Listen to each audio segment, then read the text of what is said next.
Oh, it's been said a bard's life can often be a hard life, or hill and jail to rove and always move from town to town. And some folk have inquired if ever we grow tired of ranging all around the world and never settling down. But one should be a little wary of remaining stationary. This comfortable is lovely, but it's not the way we grow. When life starts to unravel, pick up your pack and travel. You'll find a strange serenity in places you don't know. Wriggle-dee-dum-dee-too-da-terry-o-dee. There's so much to see beyond the open door. It's outward bound we go. Who knows what we'll find that we've never found before. Adventures waiting further down the road. It's waiting for you further down the road.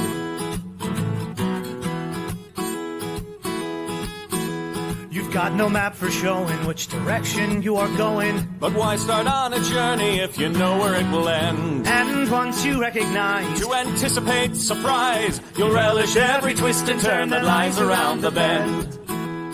Wriggle-dee-dum-dee-too-da-terry-o-dee-da-dee-da-dee. There's so much to see beyond the open door. It's outward bound we go.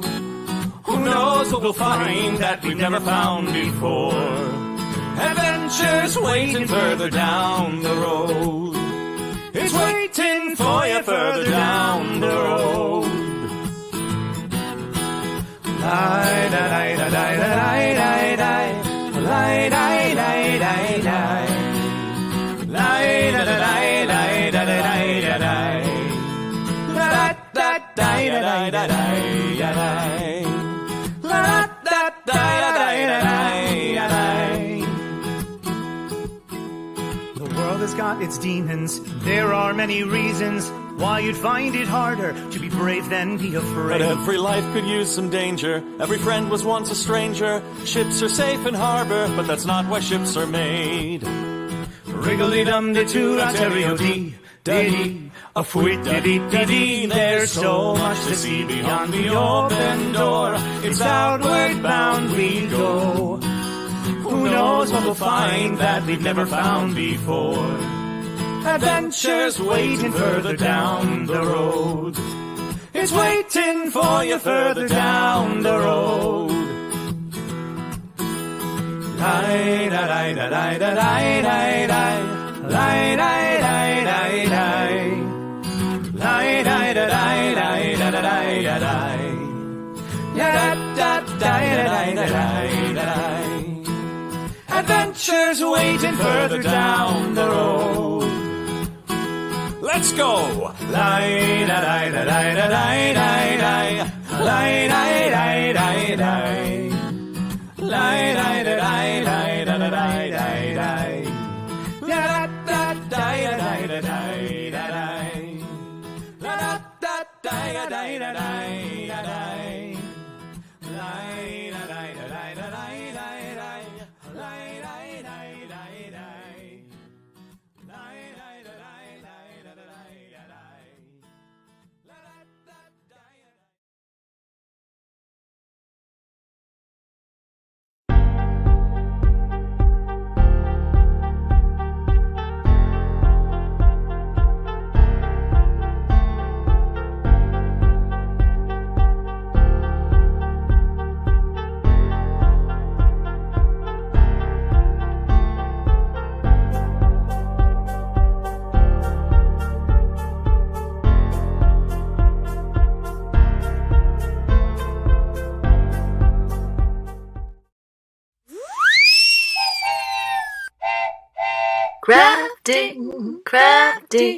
Crafting with Joshi and Cubby. What will we make today? What is the dice of the day? Crafting, creating, collaborating. What would an octopus say? Trivia questions, hooray! Creating, clickbaiting, Can't hardly waiting for the crafting show. A crafting show with Cubby and Shoshi. That's me. Well, half me. That's half me. I'm half that. Would be more accurate to say. Because unfortunately, Shoshi cannot make it this week. Her partner is doing some medical testing and she's going to be there for him. Very understandable. We're very, that's just the right decision. Our thoughts and our hearts are with them both right now. But also it's like pretty routine stuff. I mean, feels pretty routine, but I feel like I've now that I've safely coasted past 45, I'm just going to be pushing 50 till I'm 50. Like that's just, who cares if it's 48 or 9 or 7? It doesn't matter. It doesn't matter. I'm pushing 50. So, medical stuff feels very routine. On the flip side, I also did not have health insurance for a good deal of my diabetic life. And there was this one time that I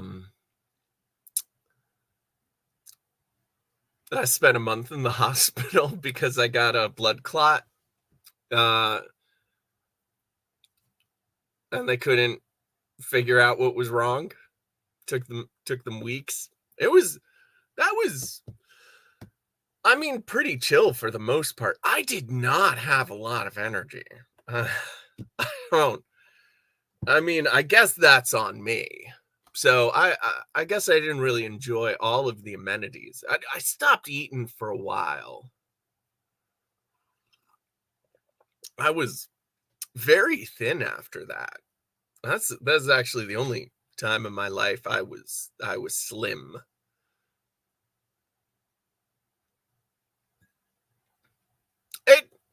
I won't lie, I looked pretty good, but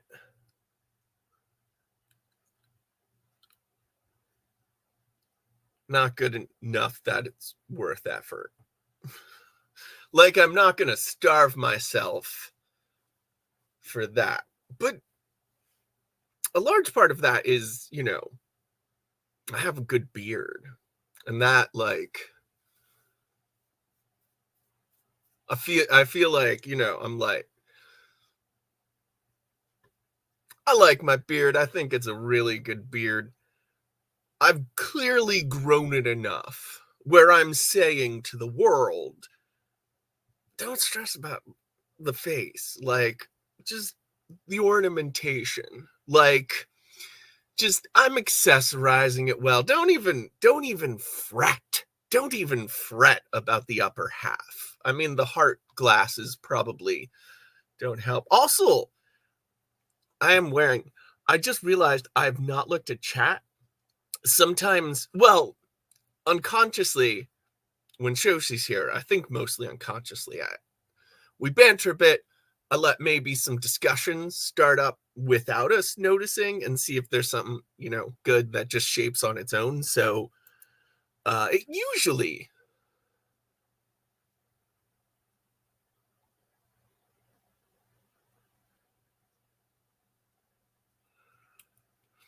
last night was a blast. Oh, man. Oh, yes. So first of all, I did see Map. I caught that. I downloaded it. I know Kitty said that she's got some cool stuff she wants to show everyone. So I am expecting her to log on. I think it's got some. If anyone's following her Instagram or Facebook, her socials, she did just recently post some like really awesome textury stuff that I think is like the next step of those paintings she was working on last week. And I'm very excited to see and hear more about that. So that'll be awesome. So when she's showing everything off, that'll give me a chance to, split my focus away. I'll load it up and make sure I advertise, because we have a very, very fun premiere coming tomorrow night, and I definitely want to help promote it. The In Between Tavern, I think we'll wait to talk a little bit more about that at the very least until I have the ad picture to show off.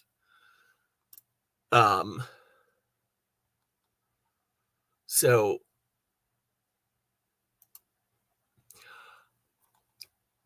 that was hilarious though, but every plan he had involved spells with an audible component. So without knowing it, you took like everything he had saved up off of the board, and it was, honestly, it did make that fight very exciting. My back hurts a little because I was trying to, I wanted the gorilla to look imposing. So I ended up lowering the camera, hunching down, and then I got this great profile and I got really excited, but then I realized that it was more my arms than my shoulders. So if my arms went up too much, you could see under, and suddenly it looked like a very skinny gorilla, which I will say, for a gorilla, I am indescribably lithe, just slim and slithering, almost like I'm not a gorilla, almost. But thankfully, he did make it to the next, because, I know a little bit about what's coming next week. Only a little bit. I don't even know the same picture, and I'm very excited for the second part of A Day in the Life of a Banana.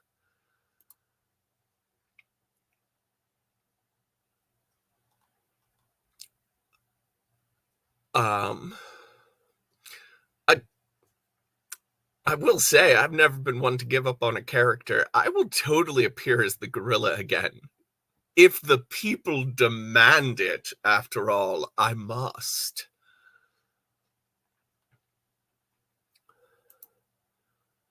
But yeah, that was so much fun. I had a great time. Mab, you were amazing. Thank you so much for doing that. Thank you for having that idea, for making it all happen. I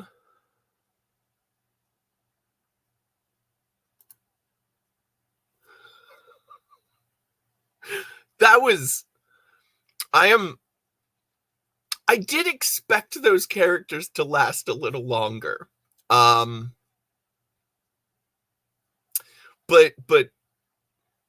that's kind of what they were there for. That being said, I have to say, a pig nose looks decent on me. I might put that on later.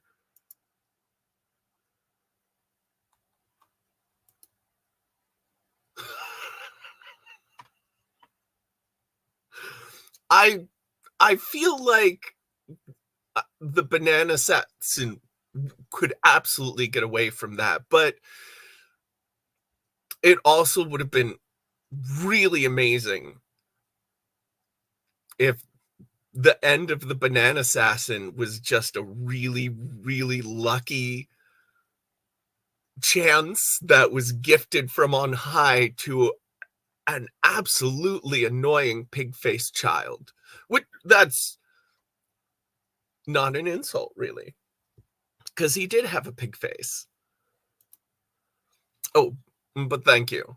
But also, it means I don't really have to worry about the rest of my face. Like, I don't have to do ear exercises, okay? Nobody is gonna check these boys out when the show is up front. Let's just say, when you've got Gogol Bordello playing the main stage. You don't need to worry about the attendance in the ambient room.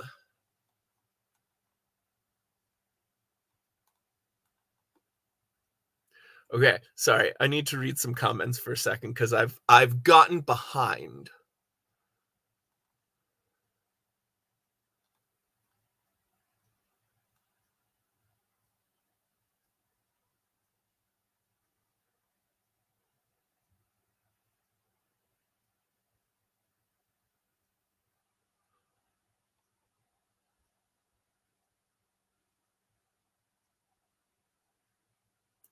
Oh, this is.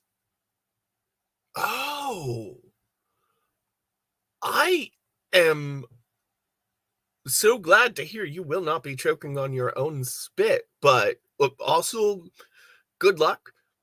All medical stuff has a thing of risk, so hearts within you. I hopes for a speedy recovery. It's I don't know. I guess the tone I'm getting that it's not super involved. It's not a big thing, but like, man, sorry, just the thought of how that would be accomplished is, it seems like it could be.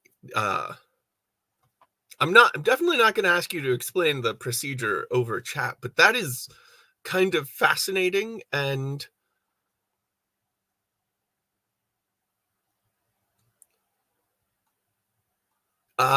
it's just kind of fascinating to learn about.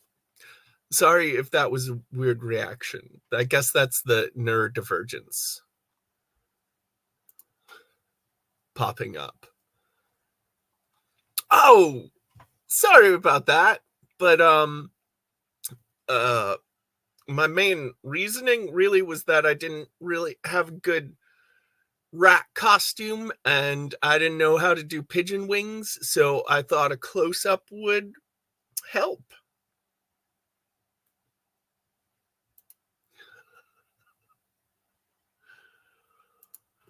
Oh, like in that gorillas video, just like zombie gorilla. I'll have to learn dance moves. Ow. Maybe I should skip the dancing.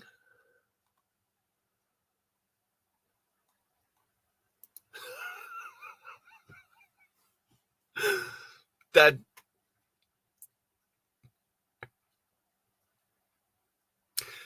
sorry, it reminds me of a tweet I just saw, which was, I am completely certain that I am not projecting consciousness onto an AI bot, said by a species that pack bonded with wolves. I mean, I know I personally like the theory that dogs kind of domesticated themselves. I know evidence points to that, and that's kind of awesome. Where like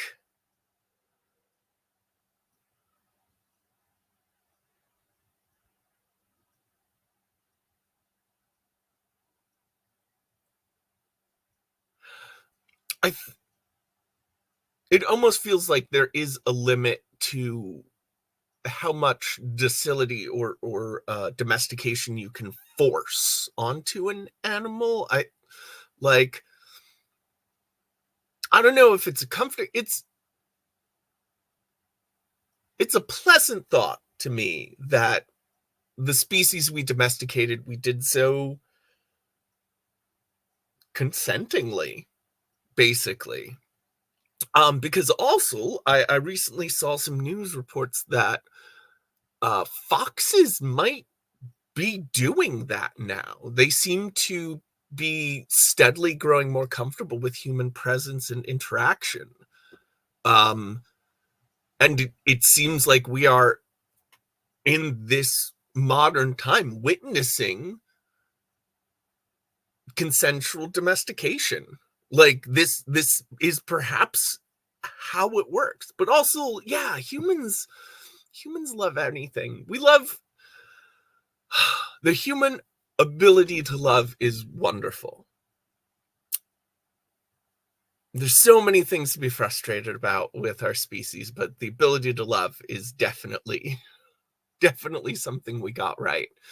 That also reminds me of like a screenshotted thought, a meme that went around about how straight, weirdo, outcast, neurodivergent children reading about completely unlovable monsters and being like, oh, wait, no, if I can love, maybe I can be lovable. Someone can one day love me. Like, and that, I'm paraphrasing it poorly, but if you've seen it, that'll probably seem familiar. And it did give me massive flashbacks to in reading Frankenstein and the Phantom of the Opera, and intensely identifying with the monsters, just like feeling represented in literature for the first time. Like I never could really project myself on a normal kid or something in the literature, a normal person. I'm like, well, I can't project myself on that. I mean, it's great. Hero characters they're fine. I never identify as a hero. I view myself as a very sidekicky person.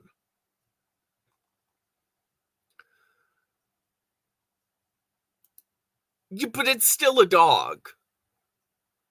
You know, it's a demon, but it's still a dog. See, I mean, Kara Chappell just makes a really good point there. Oh, that was funny enough. I got to channel the character I played years ago in a murder mystery dinner theater, Christmas Carol thing. Scrooge has been murdered, and they kill off Tiny Tim to boot. But of course, Tiny Tim is played by the same actor who's playing Sherlock Holmes. So typically a large, imposing kind of tall, and he's just played as very, very obnoxious. And that's my Tiny Tim, only, you know, ruder. Tiny Tim is ruder. Pig-Nosed Kid is, well, he's not good on decorum, but he's mostly just curious and dumb and hasn't learned empathy yet. I feel like Pig-Nosed Kid could grow up to be decent. The Tiny Tim, as I played him, it's really better for everyone that he was killed. Frankly, you hate to say it, but some characters are just poorly written.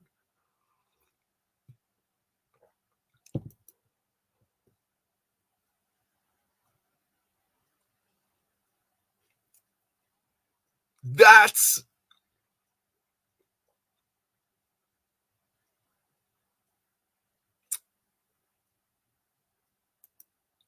a crazy idea. That makes no sense at all. I love it. Let me state for the record that if the fans demand I appear as a gorilla in the underworld, how could I refuse that? Yay, it's an Alice! Good afternoon. I think I'm almost caught up. Right, it's so cool.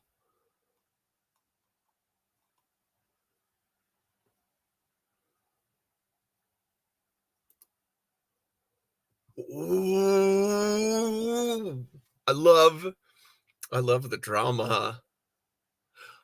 I love the drama, and it feels so fun that Paulo's behind it all.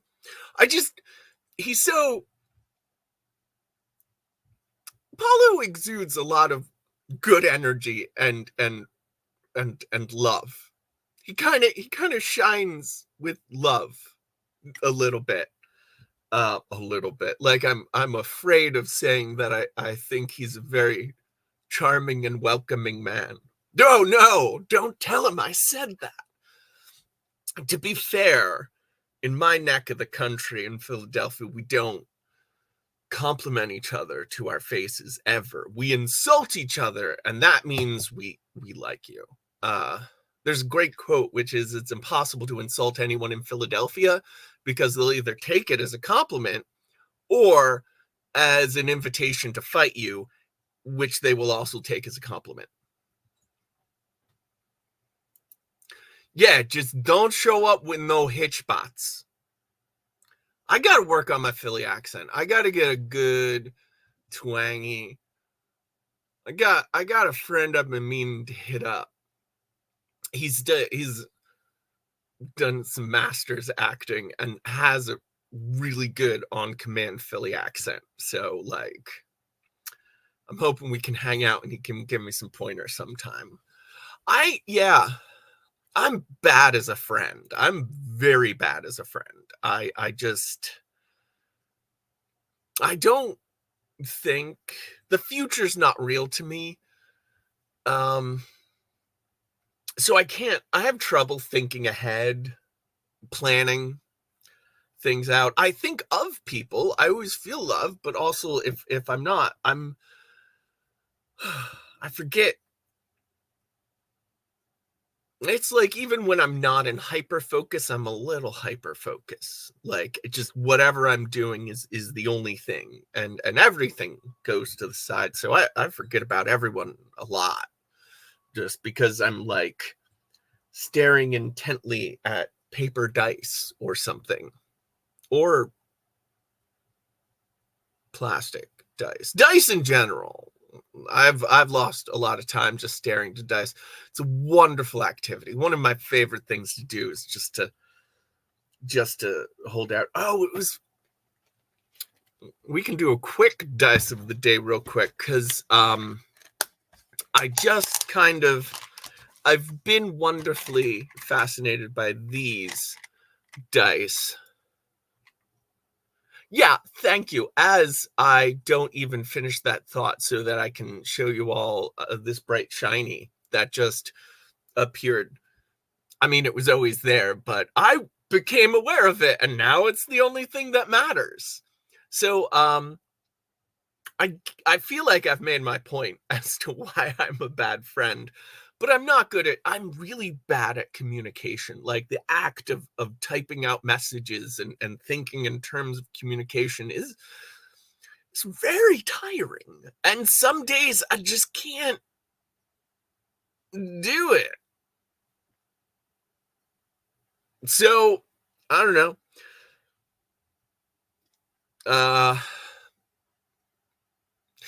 I guess I haven't been really hiding. I don't want to start trauma dumping, but it's been a couple rough years mentally. And like mostly I'm just trying to forgive myself for stuff like that, cuz it's like just yelling at myself that I'm bad for how my brain works hasn't worked. And now that I'm pushing 50, it feels like it's not going to start working at this point. So anyway, the bright shiny I'm very excited to switch tracks to are this is one of my favorite dice styles because it is beautiful and elegant and so mysterious. And a couple years back, 13 to 20 years ago, Five Below had dice spins. They had little dice spins from Coplo Games, the nice dice company. I love their work. And it was like a dice bucket like they used to have on the counter of game shops, where it was just a variety of dice. And they were like 4 for $1. So it was great price, really difficult. to pass up. For me, I spent cumulatively at least a dozen hours sitting on the floors of Five Belows, pouring through the dice collection so I could see all of them. There were a couple of things. I was looking for anything weird, because they would have, unpopular leftover stuff that gets shoved into this pile. So there was a wonderful variety of strange and unusual dice in there. I mean, they were mostly all 6-sided dice, but they'd have things. A big thing I was a fan of was the state dice, dice with just the outline of the state on it, and also country dice. In them, you could find most of the European countries, most of the major European countries. I don't think anyone expects Vatican or Andorra or Liechtenstein to necessarily have a dice with the outline of their country. It's also like less iconic outlines. And these dice, which I had no idea what they were, but every time I was in a different Five Below, I would search for absolutely everyone that they had, because they were just perfect and I loved them.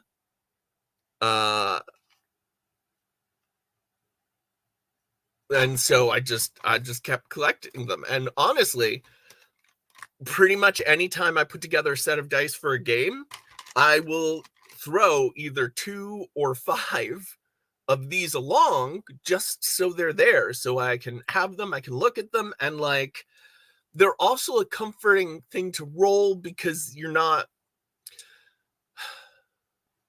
Numbers aren't an interesting thing to roll out of context necessarily, but symbols that you're not sure what they mean are. It's kind of nice to see, and if you get doubles, repeats, things like that. And I just rolled a what I'm pretty sure is the 6 and the 2, actually, because you can see the little the non-mirrored thing. I'm not used to seeing my hand like that, so I was moving the wrong finger. This little Greendale flag looking fella, I think, is the 6, and this, I think, is the 2. Because I did... Yeah, Zeep, I'm sorry. There are no Grand Duchy dice at all that I have been able to find. Maybe this is a neglected corner of the market that needs to be addressed. Dice manufacturer, I assume most major dice manufacturers watch this show. BestCon, Key Workshop, Go-Plow, Chessex, Work Goods Tried and True, Game Science. I'm sure they all watch. More Grand Duchy dice. Oh, yeah. Yeah. See, here's the thing, though, Kara. If you have enough dice, you can make your own dice bucket. I mean, even this little one, honestly, I will just get... It's very comforting. That would be amazing. A dice vault. Although, like, I don't like... So, I buy dice when I get very excited about them.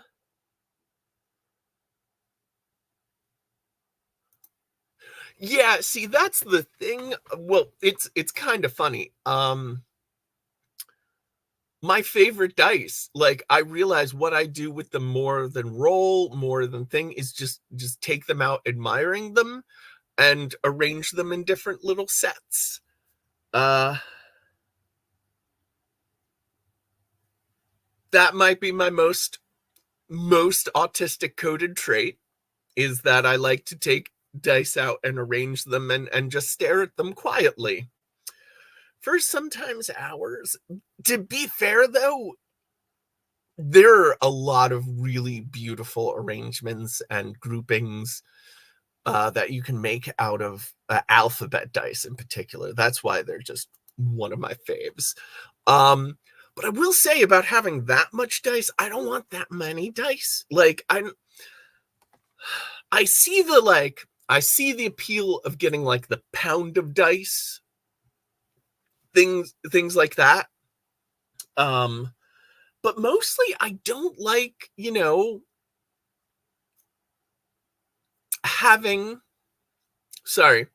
I had the formulation of this thought just a second ago, I swear. Like, I don't really want to have dice I don't love. Like, I really only get dice when I'm very excited about them, or they like fit an obsessive niche.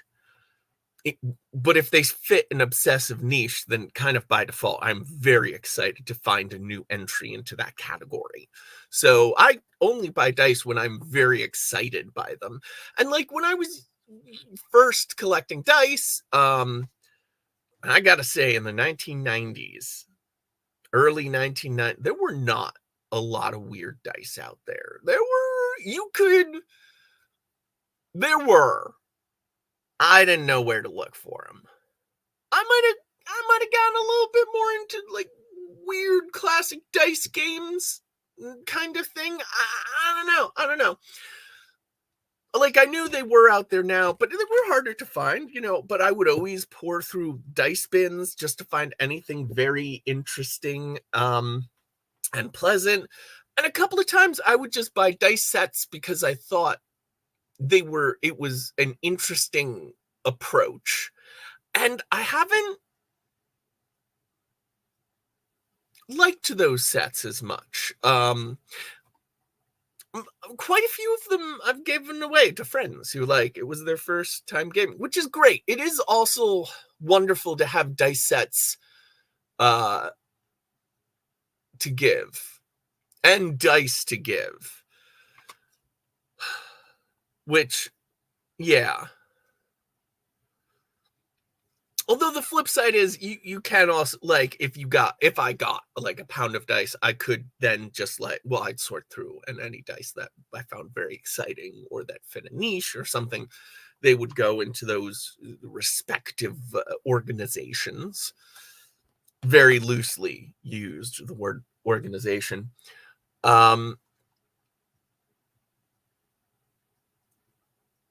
Is that you can then take those dice and just have a bucket and just have a dice bucket, and you can have it decoratively, you could fill a fishbowl, which is something I've considered. And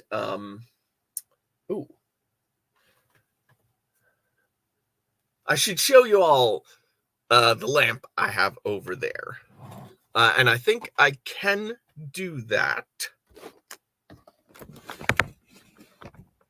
Oh, don't tell me I can't find my dongle. Oh, that would be bad. That's a very good dongle. That's a phone dongle. I know it'll turn up. It can't have gotten far. Oh, there you are. I knew it couldn't have gotten far.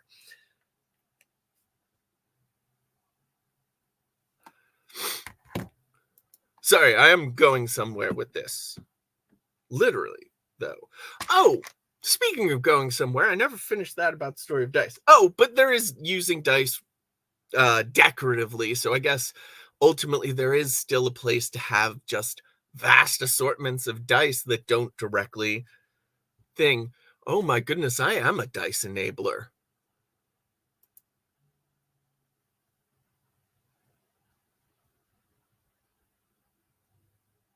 Yeah, I think I'm okay with that. I think I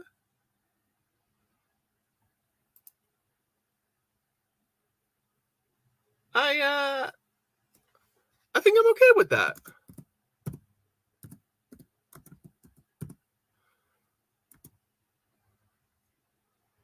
I think I'm okay with that. Like, you know, of all the things you can enable, that's not so bad. Ooh. Okay, that's good. That's very nice. I've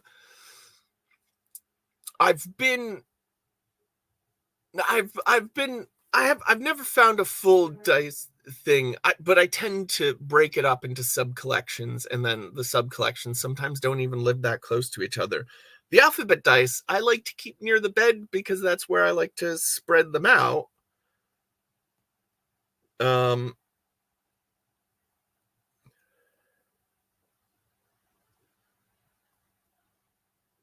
And arrange them, which, as I did just mention, is just one of the best things in life.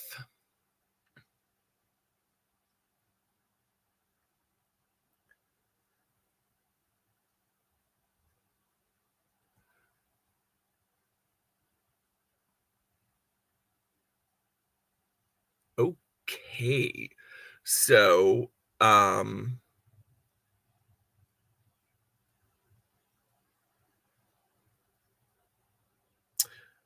that makes sense. It would be there facing.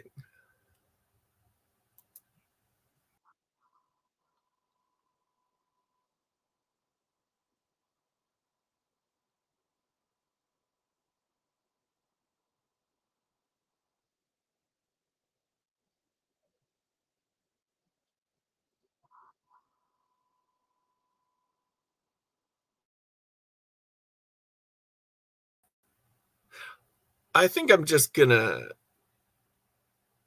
Okay, I'm just gonna talk into this. So I am gonna get a little bit faint because I'm gonna walk over there because I want to show you all my lamp.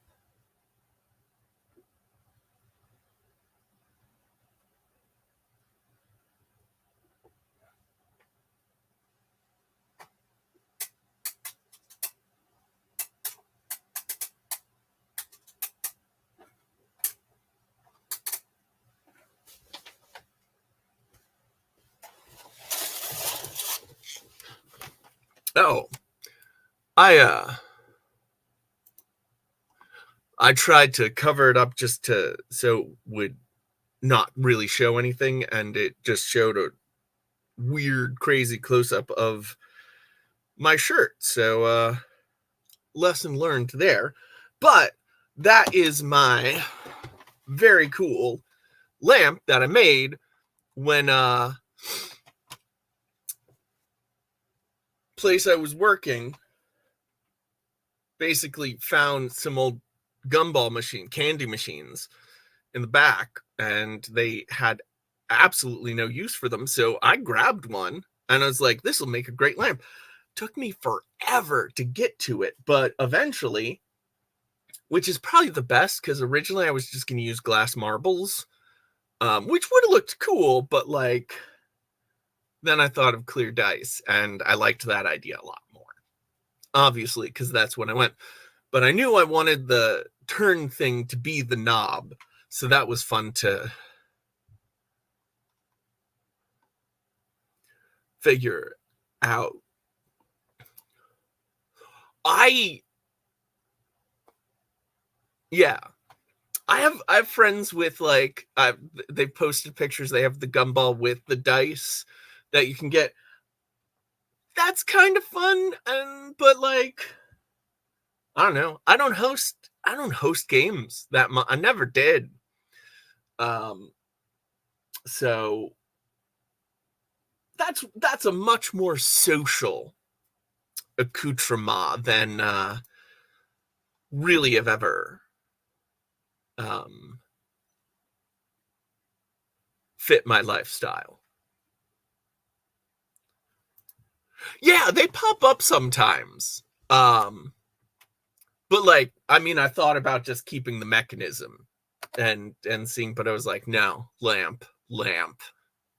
I love lamp. I'm gonna say no because I have a terrible memory, and I love dice bags and dice and stuff that looks like a D20 but isn't. Like those. No, man, have you seen those lamps? Color changing LED lamps that are like D20s? Whew, tempting. I don't need it. I have a little color change lamp for when I just want a particular color or mood or something. I've got that covered. I don't need more. I don't need more stuff. I don't need more stuff, but I will end up getting more stuff because the specific stuff I'll just get so excited about. So, which is to say, please post some pictures on the Discord. The Discord, you say? What a wonderful thing to talk about, and perhaps leave a link.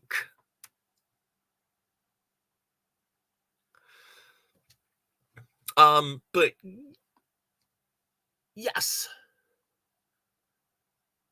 Oh, I guess it doesn't do it. If you're watching on YouTube, you might have just seen me say Discord.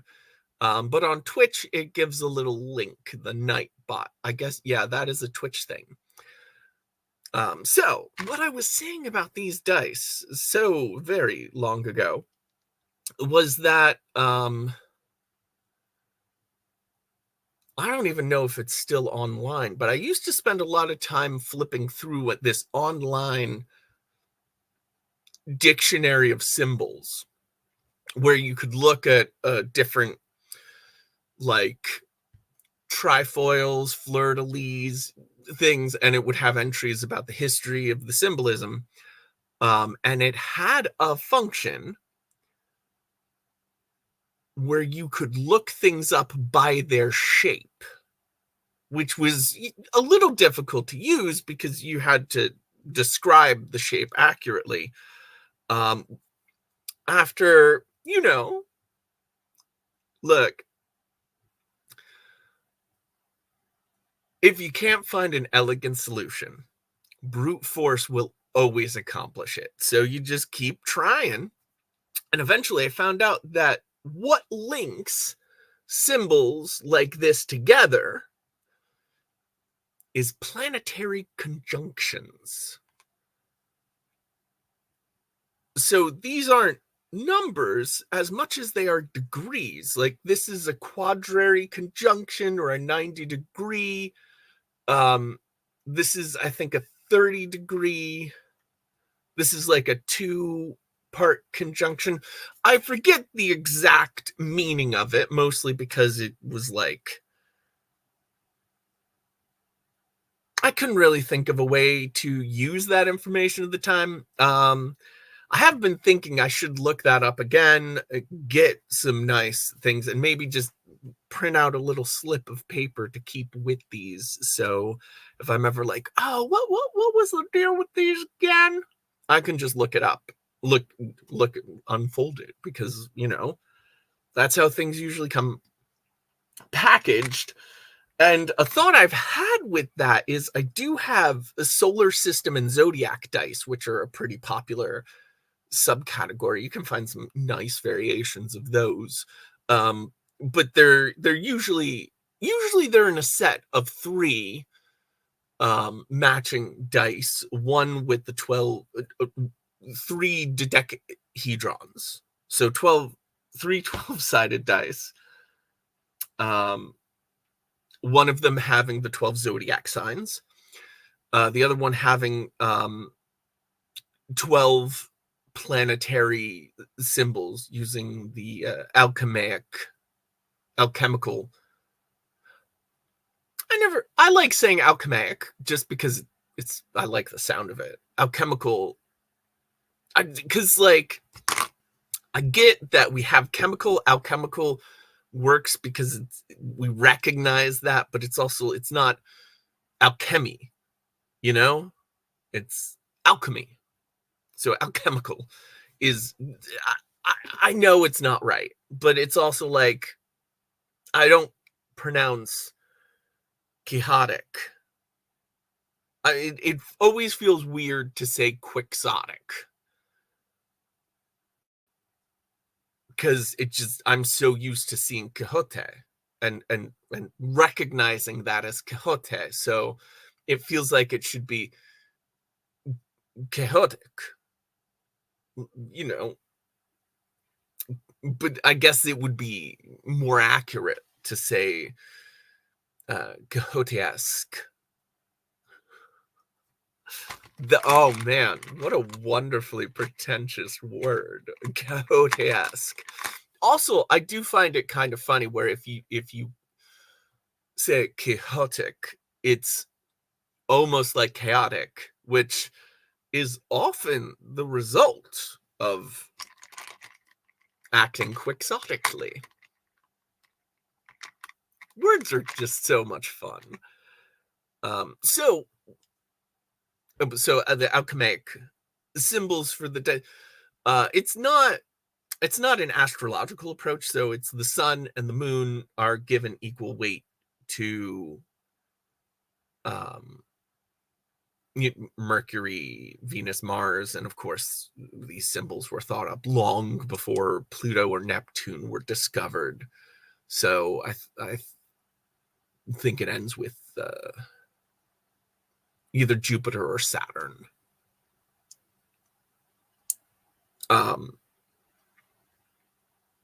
But it does seem to me that since the zodiac are constellations and that other dice are planets, that these would be there may be some potential usage for, man, I forgot the word for conjunction, for these like conjunctive dice. But I don't really know about astronomy or astrology. Like, ultimately, the symbolism of the relationship between two things, technically, that could be translated to a specific time. Like, when would that arrangement have appeared that way from Earth? Which is interesting. But not being familiar with how common things like that are. I imagine if you're looking for something like advanced, a 6-way conjunction between constellations, then you are talking in the epochs. Like, it may not even make any sense whatsoever. I'm not sure. But it doesn't stop me from just loving these symbols. They're just so wonderfully done. So, and it's just fun to roll these in 5s and basically just try to like pair them up like I'm playing Yahtzee, you know? Like, go for runs of them. It doesn't seem worth like figuring out the differences. And of course, I know what you're thinking. Cubby, you're a huge fan of Crown and Anchor. Surely you've considered making a Crown and Anchor-esque version with these. And I have, but like without a fun name for them. And I don't want to impose names on them just to make a game of it. So it's something I've thought about, but ultimately not with any fire behind it. Although I have been thinking of making a set of 3 Sabak dice from Star Wars, which is it's basically just a dumb sight gag. In the first one is that, like, in the Millennium Falcon, there's a hanging pair of dice. But because this is sci-fi, whoa, They're not normal dice, even though when you think about it, pips are a pretty obvious way to approach dice. Like, if you take a step back and you're like, whoa, what kind of dice would aliens have? Well, you know, it's based off of basic three-dimensional geometry. The cube is just a simple thing. Cubes are rollers, and numbers are the easiest way to keep track of sides, and pips are pretty universal. So it really makes sense that if there were dice in a distant civilization from afar, if they had dice, they would probably be pretty similar. But wouldn't the differences be fascinating? That being said, six-sided dice, I'm pretty sure, evolved independently in Europe and Asia. And traditional Asian dice do have a slightly different arrangement. Do I have any? I don't think I have any within reach, but it's basically like some of the pips are arranged differently. The one is much larger and is usually red, as is the 4. And I believe the 4 is, that might be because of superstitions with it, because I do know there is, I believe in China, a superstition on the word 4, kind of like how we have for the 13th.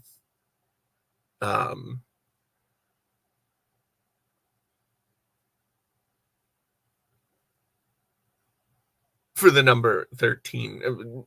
Basically, it's a phonetic thing, is my understanding. 4 sounds like hell. So, like, it's honestly a little bit more useful, understandable how that would evolve compared to 13, which there's any number of origin stories for that, but I don't think I've ever found one that's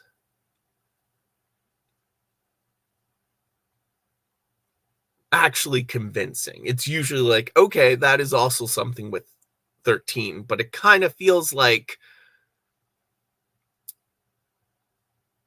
it feels more like in a story. I mean, there's a pretty famous origin for that, involving a pretty famous betrayal and 13 people sitting at a table. But also, like, is that 13 has a bad vibe because there are these stories with 13 people, or is it that there are stories with 13 people just before big events or something because 13 has a vibe?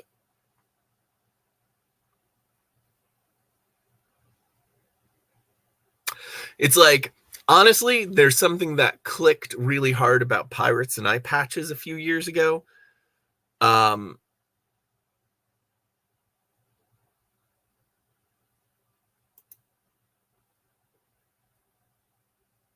Damn. See, compare that to the story about that dude in the 50s. There was a bus driver. Just one day, he was a New York City bus driver. One day, he just started driving south. He just took the bus and he drove to Florida. And then he came back and, like, I don't think he was even fired. It was just, they were just like, okay, obviously that's not going to happen again. Like, but like, dang, why? You shouldn't. I don't know if anyone else watches that John Oliver, but why would you chase a bus? Where's a bus gonna, where? You're not gonna escape a bus. Like a bus in a bus. Like, you obviously you just have a chopper, helicopter follow it, but like, you're worried he's gonna blend in. So, we gotta keep up. We gotta just let him drive off. You're going to find them again. It's a bus. It's a bus. Although I guess if it was hijacked, then they might have been more worried about what the bus was planning to do. If it was going to ram people, kill people, they would want to. That's a bad example. That's a really bad example. I did not think that through.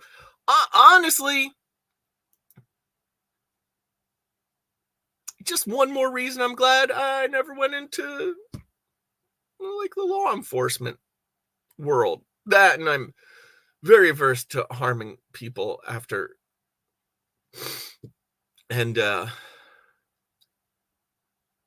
yeah.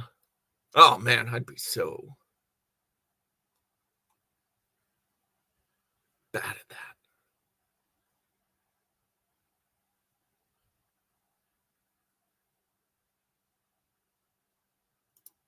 Yeah, I mean, I think there's a reason it didn't happen since the 50s. Like, there's a big reason nobody's gonna grab a bus and go to Florida since the 1970s.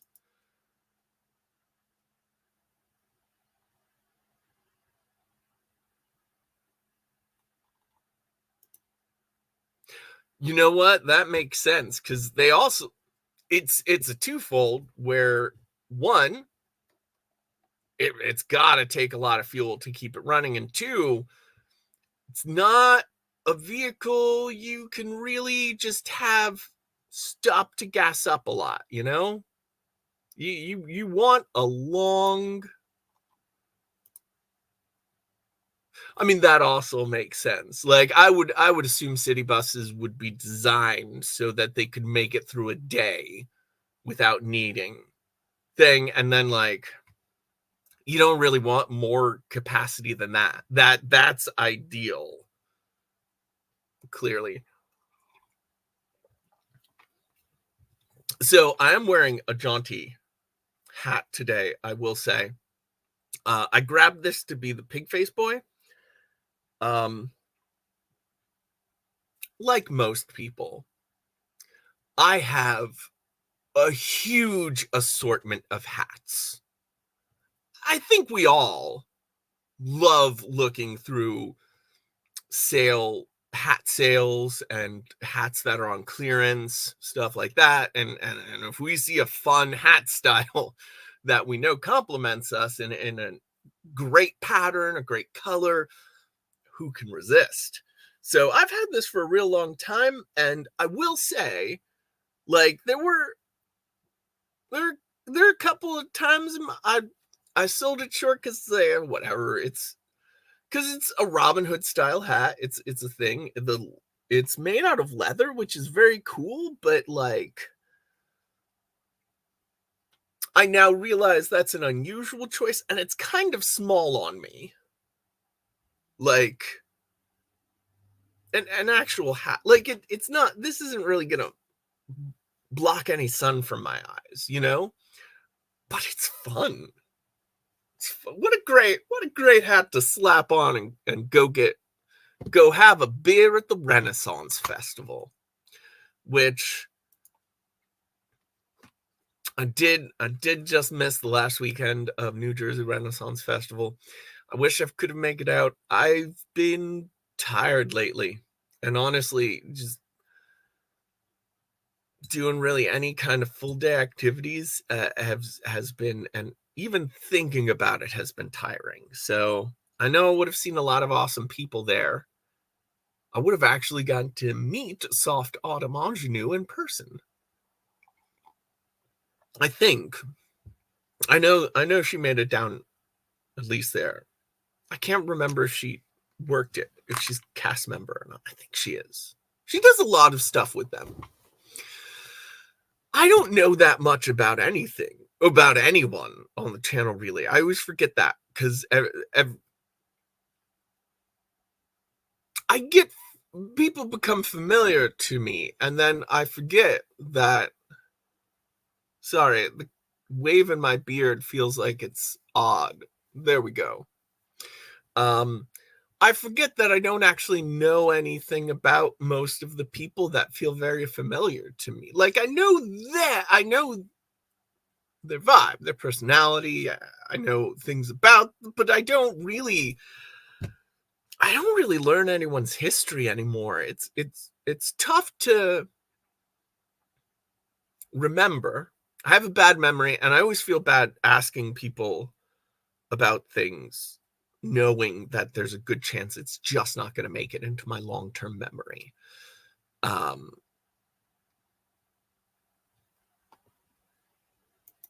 Yes, I do have to say it is challenging to find places to put all of the hats that just a typical person has.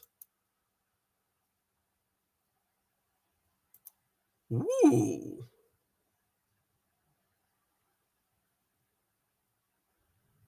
You know what? I think that is a good rule for an individual outfit. I think that you should not have more hats than you have boots. You should keep it to under 2 hats, ideally.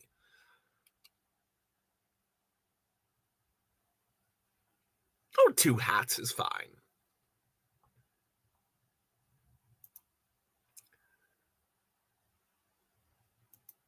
Oh, I'm so sorry to hear that. I know you were planning. Honestly, what planted the idea is I saw your post mentioning what weekend you were going, and I was like, that might be the weekend to shoot for.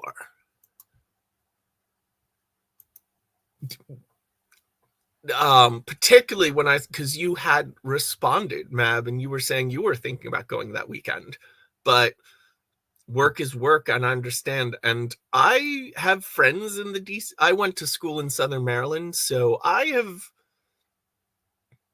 driven down to your neck of the woods. It's not insignificant.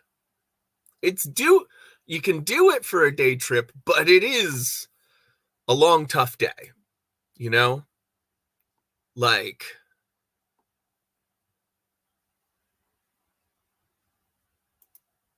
yes, that would be obviously Mablandia or Awesome Town are the obvious locations.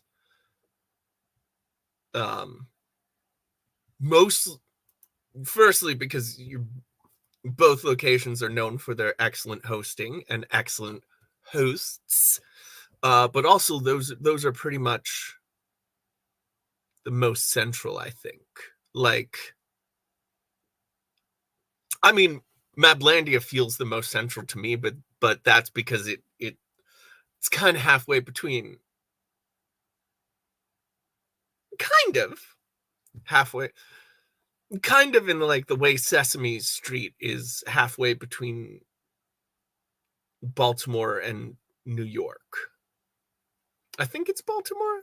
I've heard Washington, but the rumor I've always heard about Sesame Place is that the location was chosen so that it would be a fairly easy drive for anyone on the Eastern Seaboard metropolis. Like, they tried to, maybe it's halfway between Boston and Washington then, because that does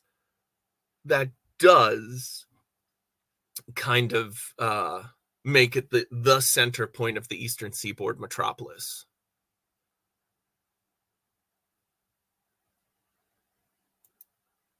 Oh, hats are so much fun.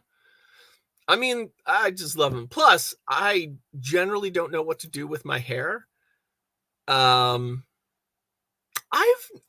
I too would love to see Mablandia one day.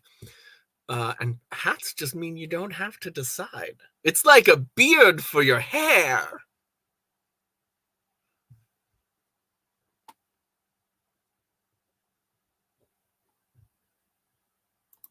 I love the House on the Rock.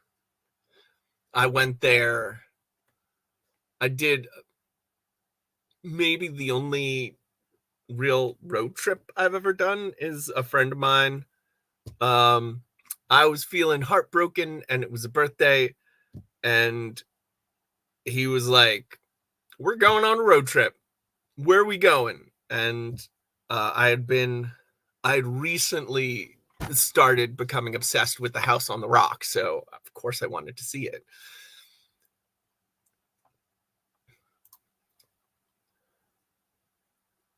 Yeah. They don't let you on it, though.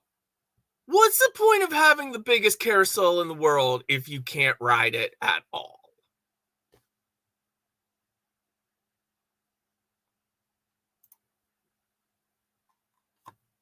Right?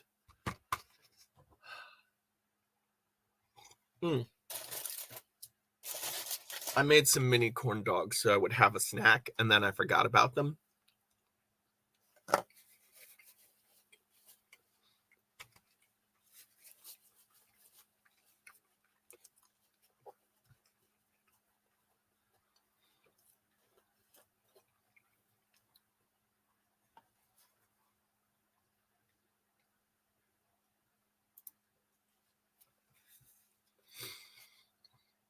That is surprising.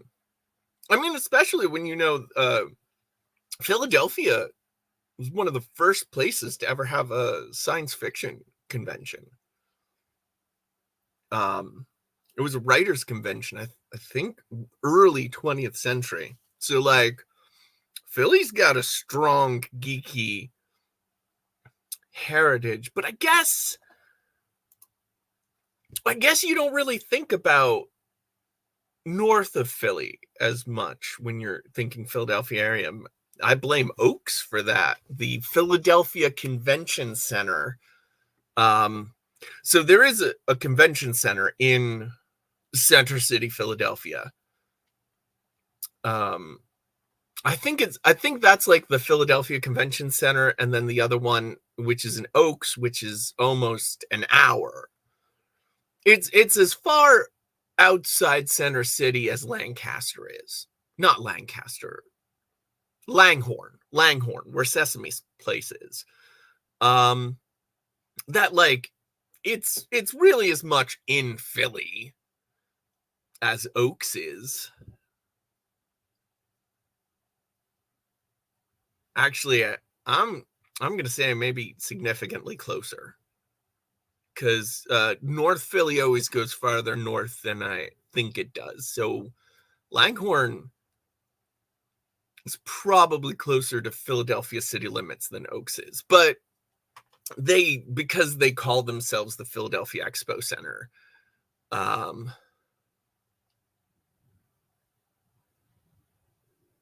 Oh, hey everyone, guess who just got here?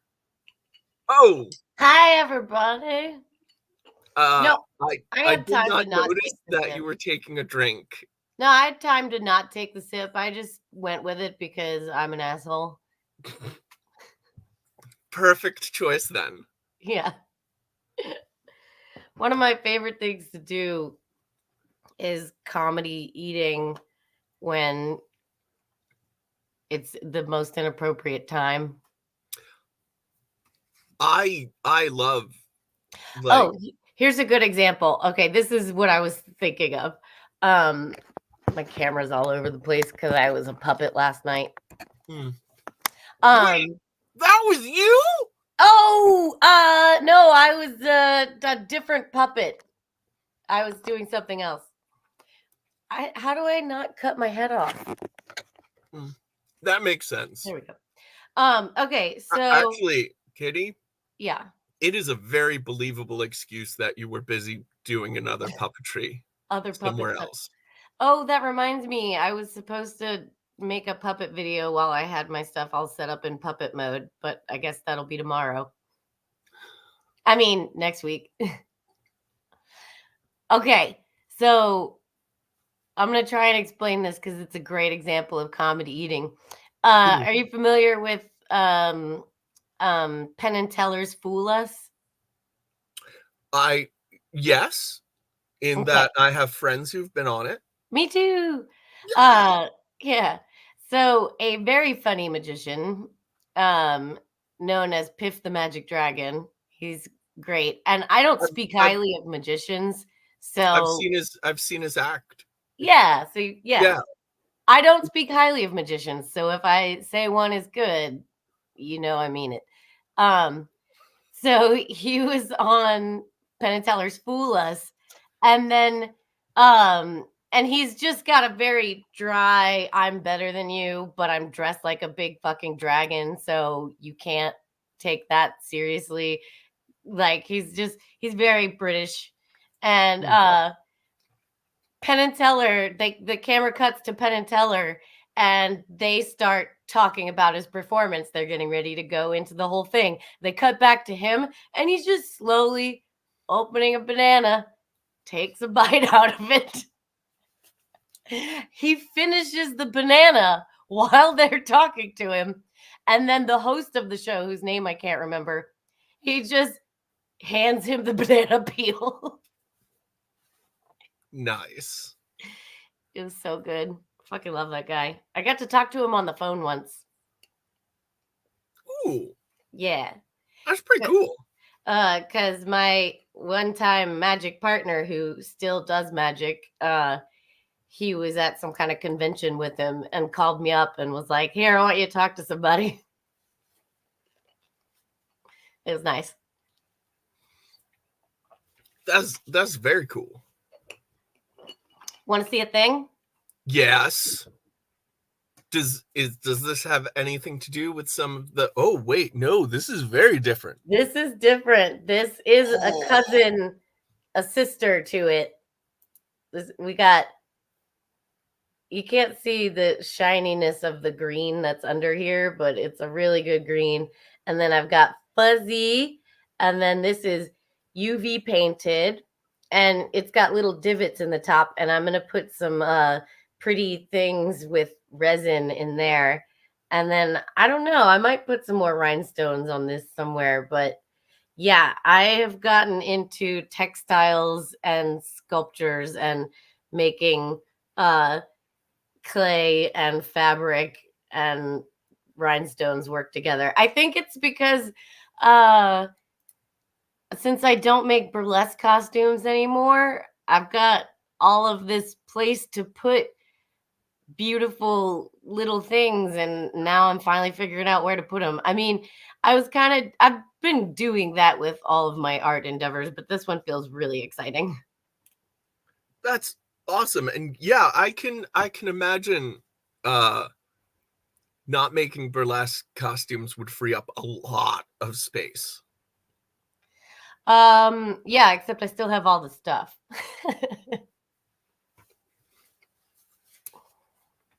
And with all the resin that I'm going to be doing on this one, I'm going to have to, I've got this whole table over here that's just stuff I'm not dealing with right now. It gets set on that table. But yeah, doom piles. Yeah. So I have doom piles everywhere. My whole house is a doom pile, I'm pretty sure. Love a doom pile. Hate a doom box because I forget what's in there. Yeah, I came home and Brent had done some cleaning while I was out of town and found myself with doom boxes that I didn't create, and I didn't even know that somebody else could make you a doom box. I guess maybe when I was a little kid, maybe my mom made them, but I didn't know they were called doom boxes. But it was like, oh shit, I've been looking for that thing forever.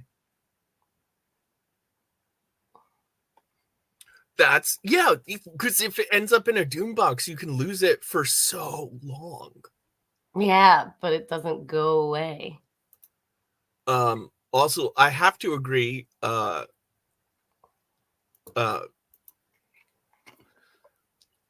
Eloise, definitely a Disney princess. She's a princess, it's Disney. But the thing is, princess is a downgrade from queen. So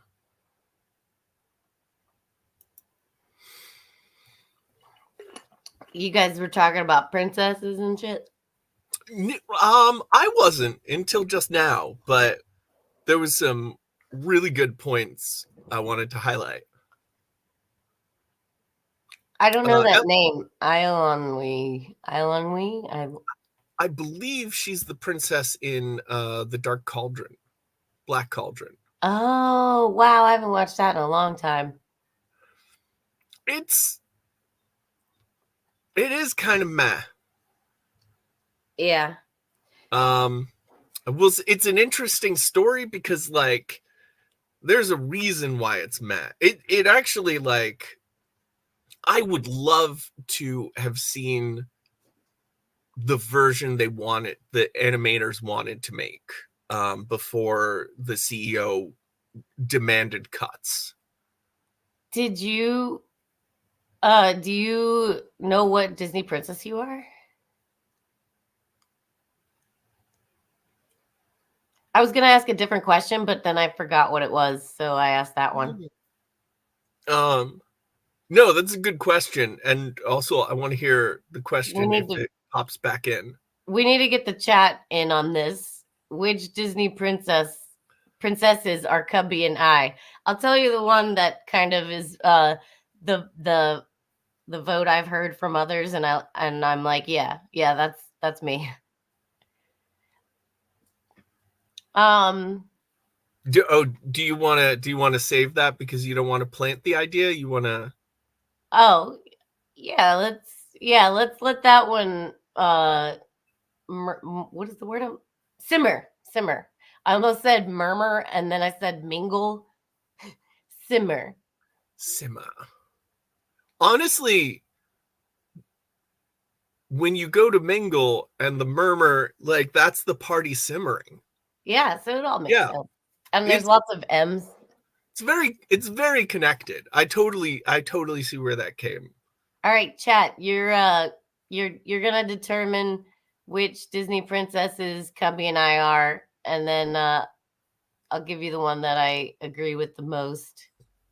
I'm trying to think of what I think for you, Cubby, but the first thing that came to mind was Merida because I looked at you and I saw lots of hair. Oh. I think you could probably do a Scottish accent. Oh, I could do a Scottish accent. I've done one of those, to be fair. Yeah, that's perfect. That's fun. So that's a little bit Scrooge McDuck if I keep going, though. Yeah, nobody minds. So now I have to figure out how to. Oh, Cubby's Tangled. Oh, the ADHD princess. That's good. Oh, and I'm a mermaid. I did think mermaid for you first. It's kind of hard not to. I can understand. Yeah. Yeah, and the little Ariel's definitely ADHD too. Oh yeah, talk about doom piles and special interests. Yeah, and making rash choices and whatever else she does. Also that like irrational judgment sense where like when something feels unfair, it's like overwhelming to her. Oh yeah. I like that one. I mean, I don't like that one. I know that one. Yeah. No, it's a tough one to live with sometimes. But that's not really my fault. It's the world that's wrong. It really is. We're not supposed to be living like this. It's not meant to be. And then have you heard all of the theories on neurodivergent people and people with ADHD? We're the ones who did things like stayed up late to watch over the group. Maybe we slept in because we did that. And we also notice weird details like what's that thing skulking in the grass over there? Oh, I'm going to save the whole village.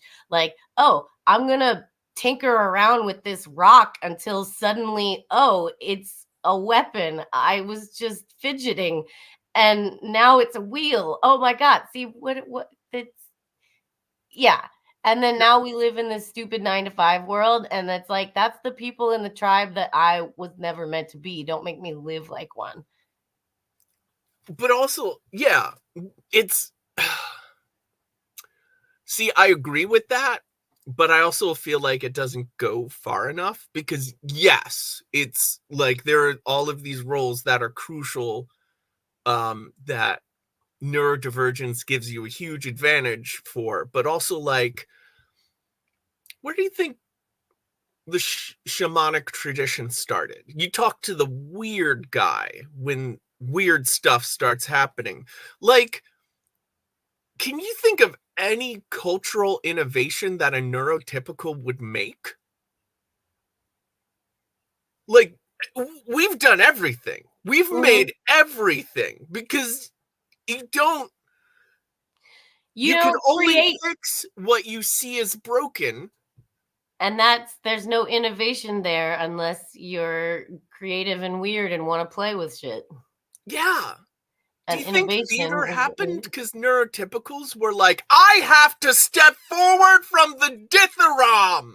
It's Yeah. never been done before, but I have to. Yeah.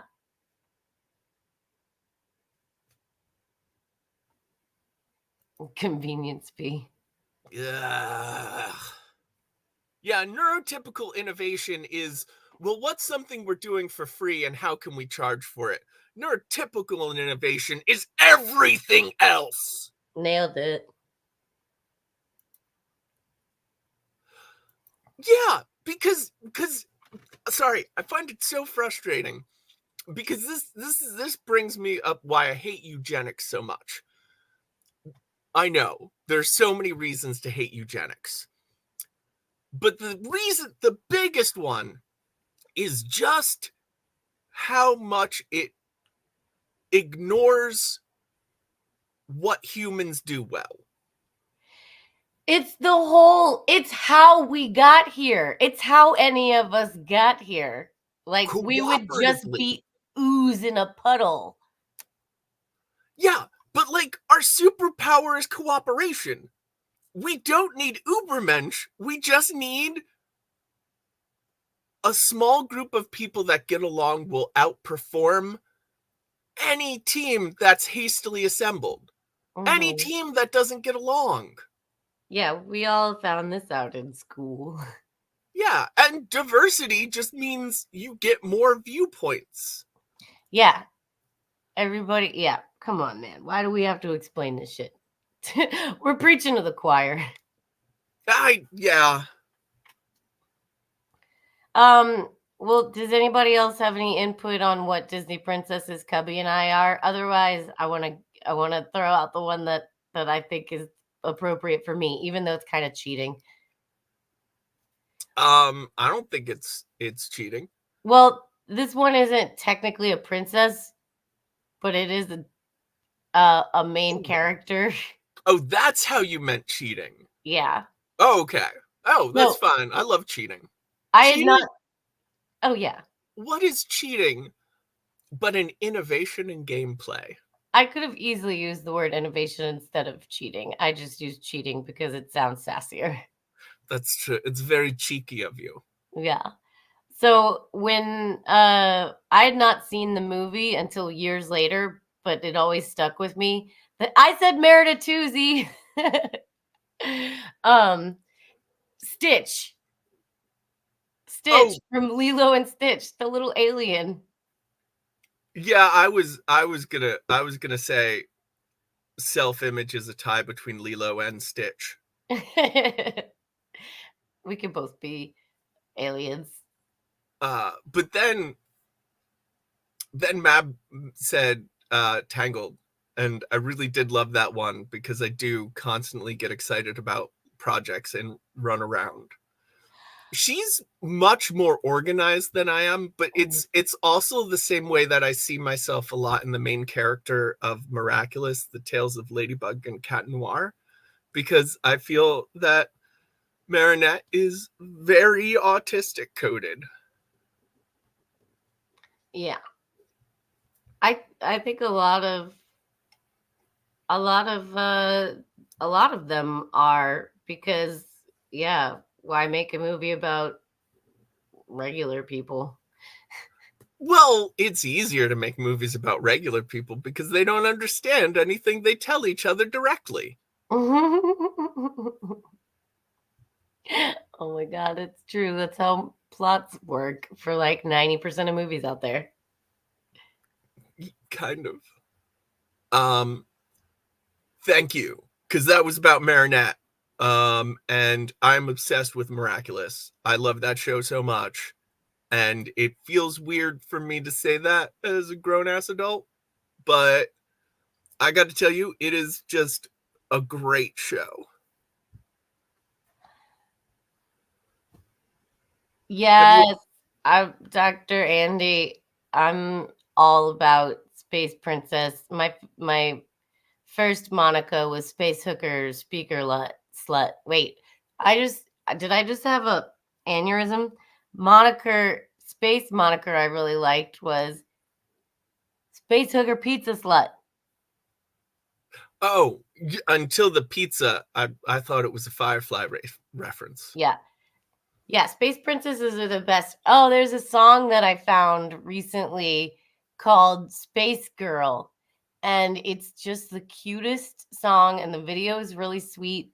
And it's called Space Girl, and you should look it up.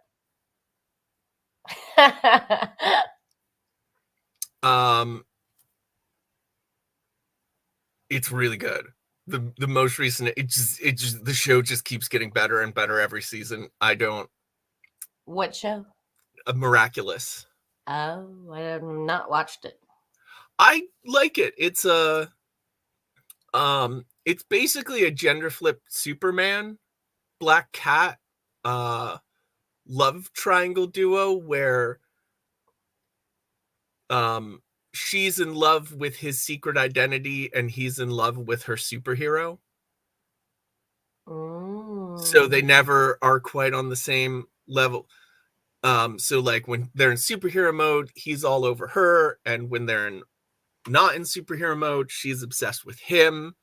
And she has got like insane anxiety, and like she loves fashion design, and she's constantly doing a million projects at once, and she's very relatable. And it's called Miraculous. Yeah, Miraculous, The Tales of Ladybug and Cat Noir. Also, it takes place in Paris, and the guy they fight has the ability to like create superpowers people whenever people are overwhelmed with emotion, and he can like kind of control them. So you get like all of these crazy things, and it ends up becoming very important in this world to communicate with your friends and regulate emotions and be open about stuff. So there's kind of this subtle thing. I don't know if it was how intentional that is, but it's there. Like everyone cares more about each other because of it. Maybe if we keep making movies and television like that, people will start to emulate it better. So everyone watch more Miraculous. It's a great show. It's a lot of fun. Space Hooker Pizza. Yes. Yeah. Yes. Dr. Andy, you nailed that. So I want to show off the other thing that I teased that everybody got to see a picture of, but it's very big, and it's it's also now so are you. Yes, it's got pieces attached that are not attached yet, or it's got stuff sitting on. I'll just try and see what we could do. Let me see if I can get it. Do you want to try doing Kitty Craft Cam? Let's try this first. Okay. Ooh. Oh.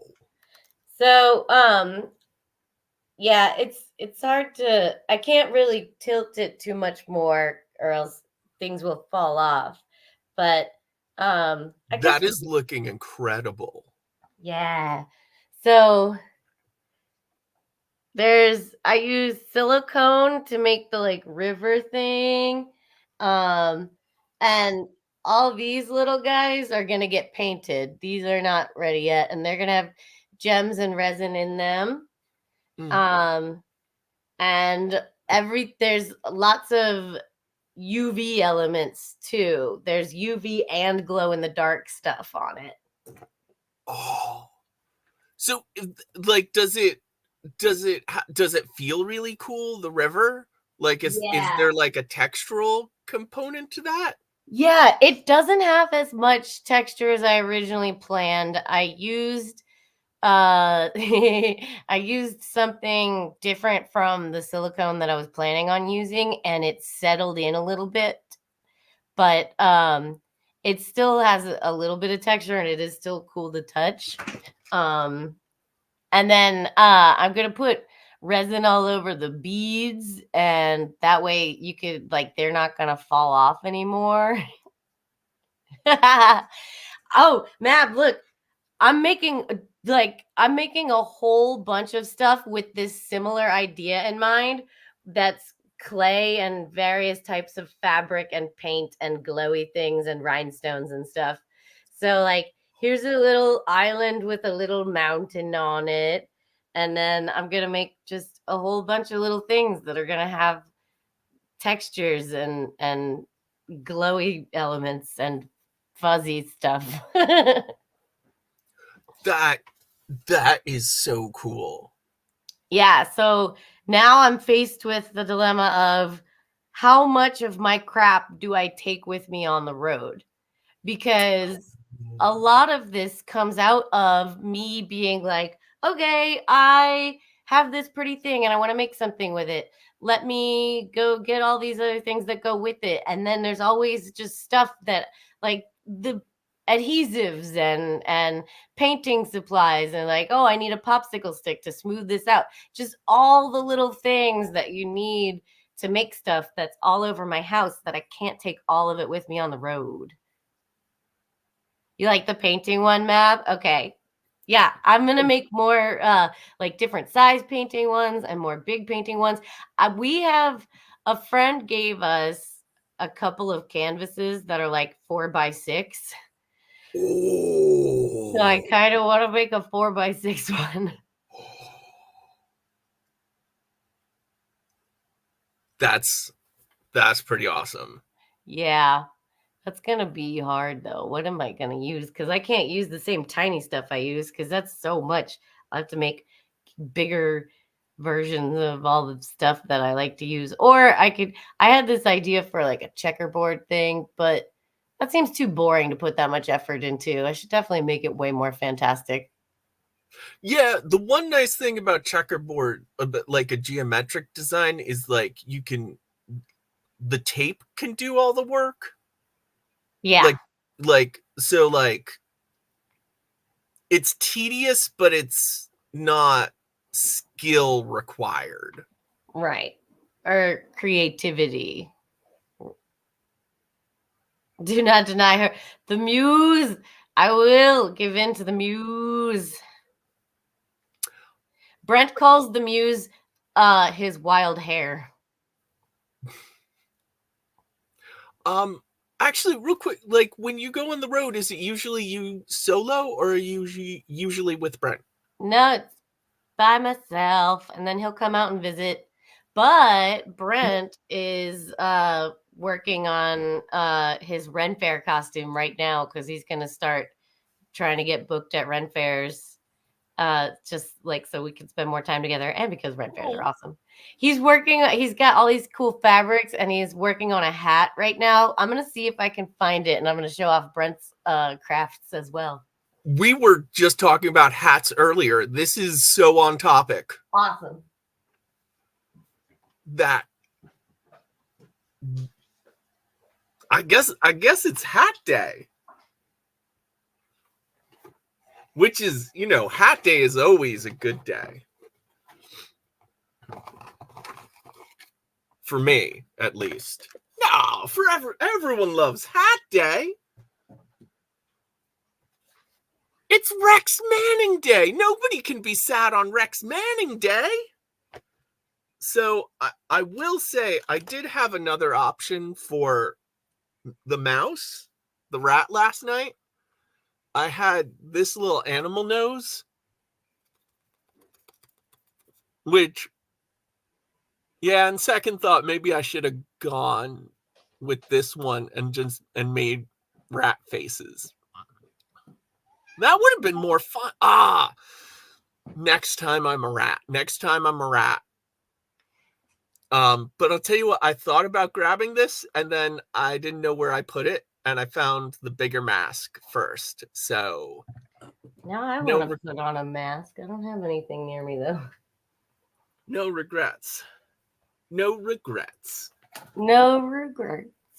Although I did actually, I put that on because I was going to put this on just because, like, The pig kid, the deformed child. I look good as a pig dude. Like, Yeah, you're working it. I didn't know I had that kind of versatility. Yes, very charming. Cool, mister. Why is you a banana? So I could kill you better. Oh. Last night there was stuff that I wanted to talk about today, but now I can't remember what any of it was. Oh, wait, did you bring the hat? Oh, I couldn't find it. He was still working on it when I went to bed, so I don't even know what it looks like right now or where to look for it. That is fair. I think we're all excited. So if you do get a chance to post pictures of it on the Discord. Yeah. Maybe I'll post a bigger picture of, I just want to get more progress done on it. That's understandable. Oh, I was gonna say, because you've got that super cool camper. Like, it's got 2 bunks, right? No, just one. Oh, just okay. Oh, I'm thinking of more of a pop-up type, I realize. Okay. Like the pop-up type will have like the 2, and I was like, you can convert a bunk to thing, but like, yeah, I guess you've got to like put together an on-the-road art kit.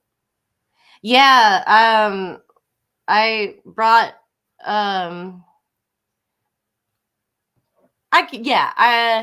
it's just all the like little things that you don't know you're gonna need. Yeah. And then just all the everything is just it's yeah. But I'm gonna still have to be making stuff while I'm out there, because otherwise then I'm just waiting till October to come back and do this shit that I've been having all this fun with. Yeah. I mean, you need to have fun, especially when you're on the road and you're away from home and neglected all of those comforts of home. Yeah.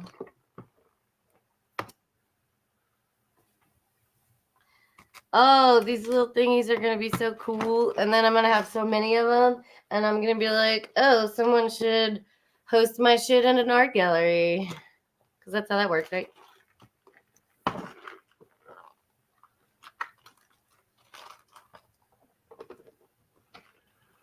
Oh, yeah, a caboodle is a great idea. Or, oh, yeah, there's all kinds of beads and jewels and rhinestones and things in here.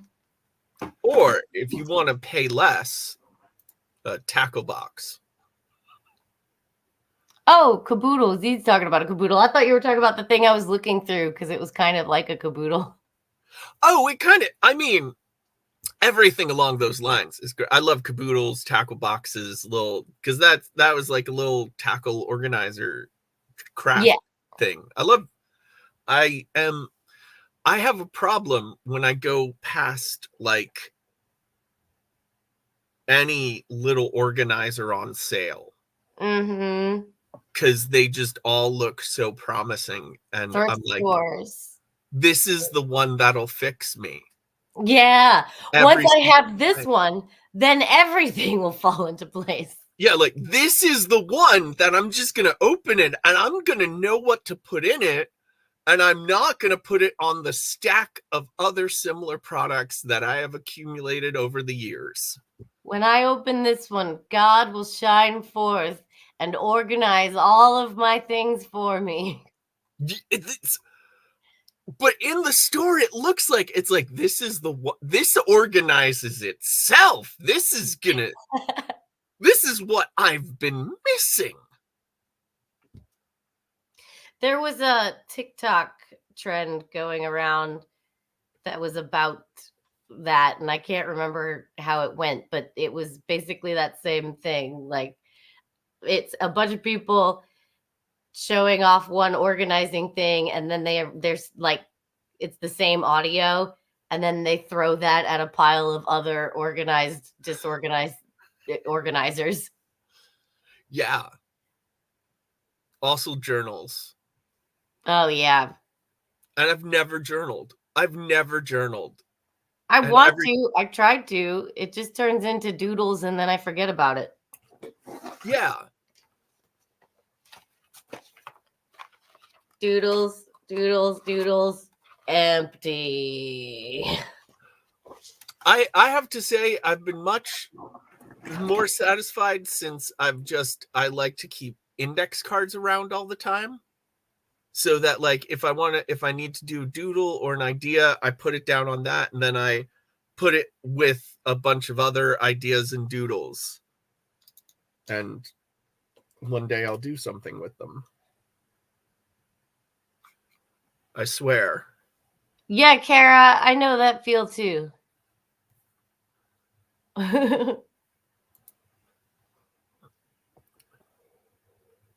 Well, it's not that the thoughts are, it's that the act of translating perceptions into words is not an easy one. Like, and that's like that. I get frustrated. I've always wanted to journal more abstractly, at least, because I'm like, well, that would make me a better writer, because that's the perfect practice. Is if you can, honestly, after struggling to translate your thoughts into journal entries for years, you end up becoming a really good writer. Just ask David Sedaris. He's a good writer. Yeah, and an obsessive journaler. I journaled better when I was a kid than I do now. I was just never any good at it. I was always a journaling rebel in that I would try to get myself to journal and I would rebel against that.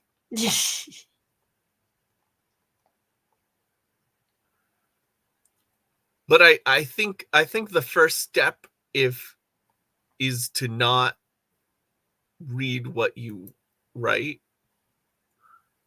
until years later, so that you feel really dumb about it. No, you just the act of writing is the practice. You don't have to look back at it and worry about what it was going. You know what I think is also good is writing letters to people. Oh, that is also something I've tried to get myself to do by hating the fact that I never did it. That didn't work. But yes, letter writing is huge and great, and another way to become really good at writing. I have this fantasy where I'm gonna have a Spanish-speaking pen pal and get fluent in Spanish through writing letters.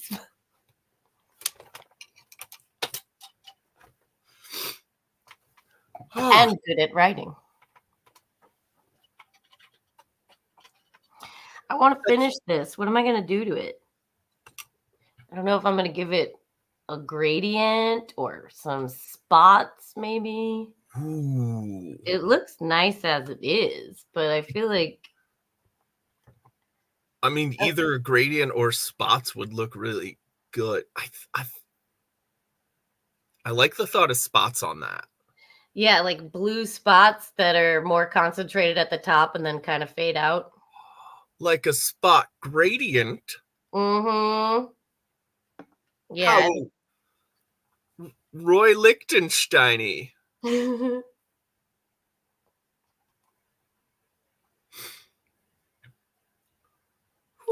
Got a lot of paint mixing to do because my UV paints are really bright. So I tone them down with white to give them a little more pastel-y look. And it tones down their glowiness, but they still glow. It would... Okay. A thought occurred to me. Because I have a rule when I'm using my embroidery machine that there is no white thread. There is only glow in the dark. Because if there's a chance to use glow in the dark, yeah, I'm going to use glow in the dark. Would mixing it with glow in the dark paint, like a more neutral glow in the dark, would that like soften the color but still keep it really bright? I don't know because UV and glow in the dark are different. They are different, but glow in the dark reacts to UV light really well. Yeah. Well, I like that there's like 3 different looks. There's the lights off look, the UV look, and the daylight look. Oh, that's true. That would kind of start adding some properties you might not like as much in some conditions. But it's worth experimenting with and seeing what it does do. Yeah, because the potential downside is I think glow in the dark paint is usually more expensive than white. So if it doesn't do anything, then it's just like, but it might, although technically by the same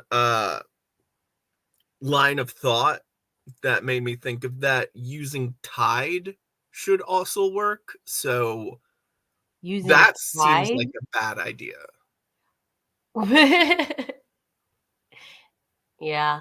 I'm about to find out if resin will stick to the silicone-like stuff that I used. Oh. I hadn't even thought about that, but I think it might not stick. But that's okay. I'll make it work still.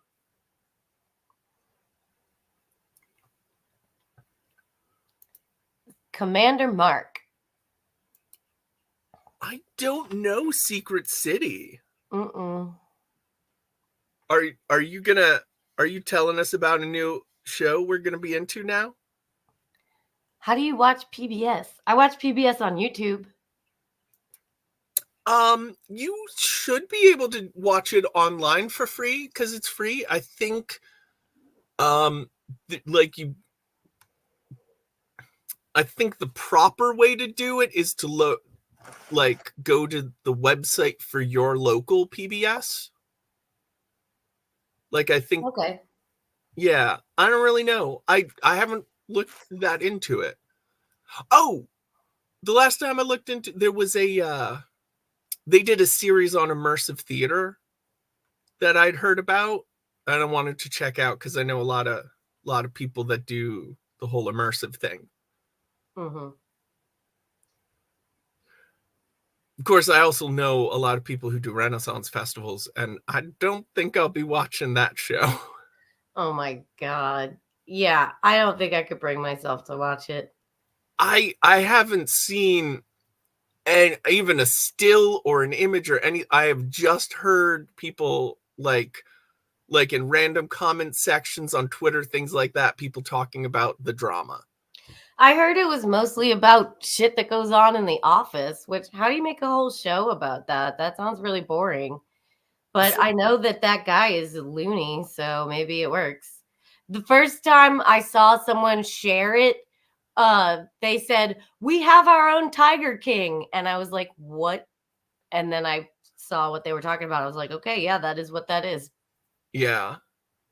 Something I just saw shared on Facebook is somebody that was vending for them shared a notice they got about required rehearsals for vendors to learn how to act in character. And if you were surveyed over the course of the festival and failed their test, they were going to fine you $500. Oh my God. Yeah, to the people that are paying money to be that, like, they are your vendors. That's not real, right? I think it's real. It was Oh. it was a legitimate. It was a performers group, and I don't know. Mimi stuff doesn't get shared on that group. Like only business stuff. It looked pretty legitimate. I That's hope funny. it's not real for the sake of just sanity in general. You can't charge people $500 for that. That's ridiculous. Oh my goodness. Okay. I want to hear stories. Mhm. You should All the stories from TRF are outrageous. Yeah, Z, you should do a Patreon AMA of just TRF stories. When Oh, even better at the Mablandia convention. is that? I want to go. I think when that is will probably depend on when you're going to be on the East Coast, because Oh man, that almost never happens anymore. yeah, but it does happen sometimes. Wait a minute. I'm going to New York next. That's the East Coast. That is the East Coast. In fact, Mablandia's on the way there, probably. I don't know. It depends on your route. Not really. Oh, I'm kind of going up the middle. oh, right. Because 70 goes north of DC. You would have to take 70 to Pittsburgh and then shoot due south to DC. Yeah, where I'm going is like in the eastern part of New York, and I mean the western part of New York, and I'm coming from the west, and Yeah. it's already going to be a really long drive. Bye, Z. Bye. Next year in Mablandia. Yeah, I want to go to Mablandia. I love it there. Well, And now she has a pool. It's even better. I'm just saying, if there's gonna be a Nat 21 convention in Mablandia, then I think it's gonna be at a date where the maximum amount of people can be there. Excellent. So, yeah, like you don't need to worry where I am. I'm almost always within easy driving distance. All right. Within a day. Well, I won't be when I go to Colorado in August. I'm going to Colorado in 2 weeks. Ooh. I'm going in August to What are go you to doing? clown school. Oh, that's right. That's right. That's right. I'm so excited for you. Are you going to be doing the show from clown school?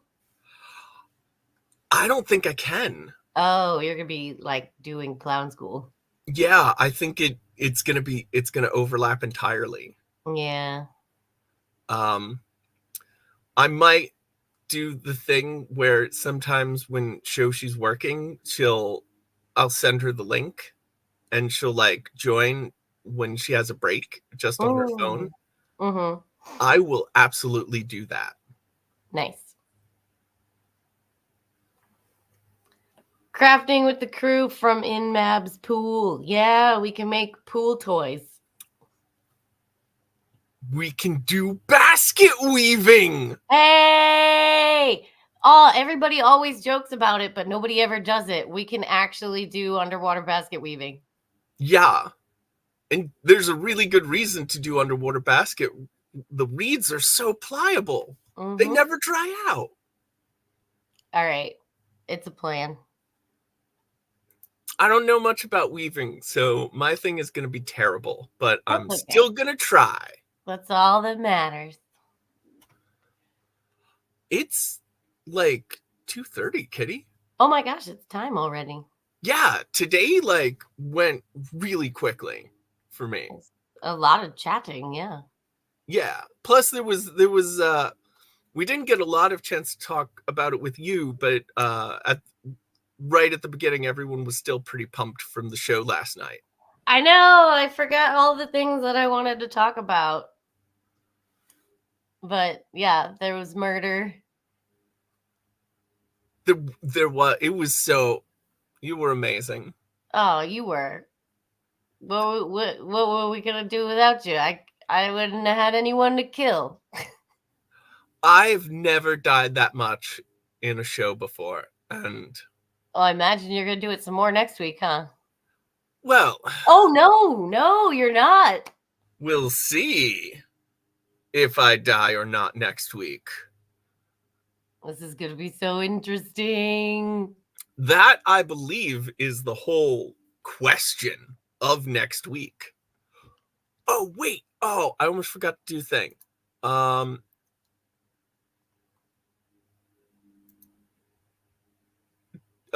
gonna not talk for like 20 seconds. Can you cover me? Yes. Oh, you know what else? I was wondering, is there anyone here that hasn't seen? Nah, it's okay. Well, I'm doing a great job of, I bet if you hadn't said, "Hey, Kitty, can you cover?" I would have just started talking about something. But Yeah. instead, I was like, "What?" And like 4 different topics tried to come out of my mouth at the same time. That was pretty hilarious. What were you gonna ask if people had seen though? I don't remember now. Oh, well, I finished doing what I was trying to do. You want to see what I did? Yeah. I uploaded this overlay. Yeah. Oh man, I can't wait to go to the in between. That's going to be so fun. It's gonna be so much fun. A second Thursday of every month, which means this This Thursday. Thursday. It's the very first one. And I'm gonna be there. Z just left, but Z's gonna be there. Oh yay. I forget who else. I know Tommy Z. I forget who else is this. It's Oh, yeah. no, I don't know. I totally forget. Sorry. I should remember better, but I think I might have mentioned my bad memory. It seems likely. I can't remember if you did or not. But I will definitely be there. I'm really excited. My goal will be to Steve-O. Steve-O's also going to be there. Do I know Steve-O? I don't know. He's done a bunch of gothic horror. I usually don't get a chance to catch gothic horror. Yeah. That's probably why I couldn't remember him. He's Ren Fair people. Because I didn't know him yet. Well, you're gonna have a lot of fun with him. I think the two of you will definitely get along. Excellent. Well, it's the premiere episode, so I made a strong choice on who I'll be. Oh, are you gonna tell us, or is it a surprise? I guess it's a surprise, but it's not a character from this channel. Okay. It's something I've done on a completely different Dungeons and Dragons Twitch channel. Okay. It's actually cheating on us. I'm so whoa. The town bicycle can't cheat. Yeah, that's okay. D&D parties are polyamorous. Yeah, I am as our D&D channels. I'm spread it around in every gaming sense that I can. But it was spreads it around.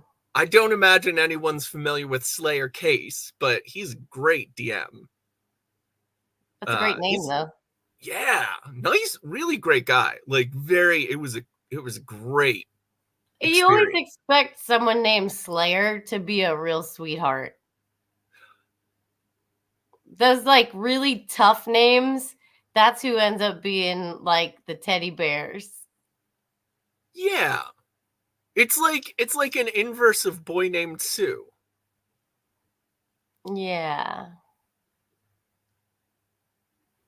So, I hope you all can join us at the in-between.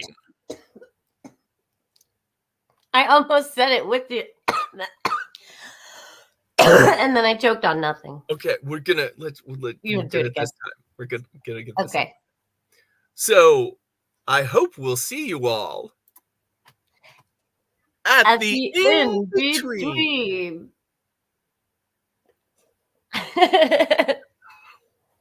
That was perfect. Yeah, I like how it was gonna be off the cuff flawlessly anyway. Like we just nailed that. I just happened to cough. No, Tom the is timing sick. on that was perfect. I was distracted because I just found out Tommy's sick, and I'm very sorry to hear that. Mm. I wish him a speedy recovery, but that just means we're gonna see him future at the in between. Mhm. There's no way he's not gonna. I mean, like they're letting us be any character any of us want to be. Like, I can't imagine it's gonna be hard to get volunteers for that. Yeah. I'm not just saying this because Mab is watching, but it is an amazing idea, and I'm super duper excited about it. Yeah, I can't wait for my turn. Yeah, it's like a dream show, to be on it. Like that, and if I can convince Soft Autumn Ingenue to do a regular British style quiz show. Oh, yeah. Because I did an AMA and I was like, I don't know what to do. And she threw trivia style and it turned into a British style quiz show. And it was like, we should do this all the time. Yeah. Yeah, we just need to get everybody Nat 21 to just go watch all the British quiz shows and then we just do it. On it, I don't think we need to. I think like I think like anyone who's on this channel will naturally go into that state. Yeah, I think you're right. In that format. Like I feel like name any channel regular, if you just plug them into a quiz show and they've never seen it before, they'd be right They'd at just home. be that already. Mhm. Yeah. They'd be like maybe the first 5 minutes would be like, okay, is there some and no, oh, it's just hanging out, shooting the crap and being funny. Got it. Yeah. Done. Okay. All right. That's yeah. I'm gonna do that. I wanna do like obscure D&D knowledge quiz show. There is a Trivial Pursuit Dungeons and Dragons edition. Ooh. It came out I think last year with the movie and everything. And like I was like, well, I need to get that, but it was like $50 because it comes with fancy things and it doesn't even have that many cards. So I'm like, I'll see if somebody gets it for me, or I'll wait until the price goes down from $50. Because honestly, I mean, the figurines are great. They're like little monstrous beasties, but like it could be a travel edition and it would be pretty perfect for me. Like, but it's the end of the show. It is. Oh. Kitty, thank you so much for showing off those works in progress because they are amazing, and I can't wait to see what happens next with them. Yeah, me too. And how big are they going to get? Okay, thank you everyone for joining us. Have a great week, and always remember to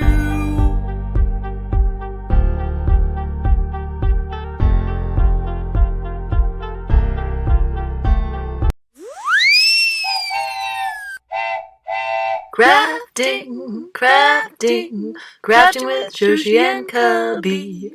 What will we make today? What is the dice of the day? Crafting, creating, collaborating. What would an octopus say? Trivia questions, hooray! Creating, clickbaiting, can't hardly waiting for the crafting show. A crafting show with Cubby and Joshi.